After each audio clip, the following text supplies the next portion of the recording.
you read a lot of articles about autonomy and AI and all that stuff.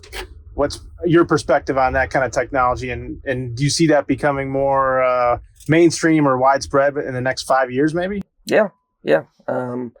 I see, and I see that scaling down to smaller guys too. So I think when you first start thinking about that, you think of those 5,000, 10,000 acre farmers are the guys, the only ones that are going to be able to utilize that stuff. But and there's going to be some of that's an autonomous tractor that's pulling a 50-foot field cultivator.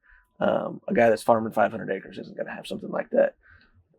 He might have some options where he's got a 25-foot field cultivator on a smaller tractor where they're going to do that. And so I think there's going to be options out there, not even just for Deere, but for, I think everybody's playing the autonomy game, and getting in the next 5 years, probably, especially, we're going to see more leaps and bounds. And I'm not the first one that said this. Deere talks about this all the time. We're going to see more leaps and bounds in technology in the next 5 years than we probably have in the previous 50 years before then. So, and I think that's a pretty accurate statement, and that I've heard it a couple times. The first time you hear it, you're like, "Whoa, that's really big and that's really impactful." But I think it's there's quite a bit of truth to it.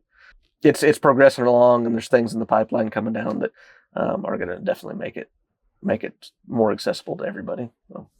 And as we were talking about earlier, some of the demo farms you guys have when you and some of your coworkers get to test out new equipment like See and Spray, maybe Exacta Shot Exact Shot. Yep. What are I'm just curious, what are some technologies that have really impressed you, or that you think are really going to deliver ROI to some of your customers? Yeah.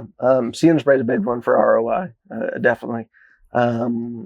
We have some new ground speed automation and combines that are going to increase productivity as far as just throughput through the machine, that makes the machine run that's optimal level throughout the day, all the time. So See and Spray, of course, where we can save on chemical, that'll be a big resource concern.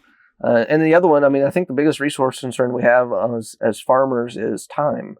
And so if we can do things through autonomy that are going to help farmers save time, that'll be a big benefit to them. So, if we have labor, time labor is kind of where I'm going with that. So if we can reduce the need for another person to farm X number more acres, I think that'll be really big for guys, as well as the using less chemical or making that machine, optimizing that machine to do the best it can throughout the whole season.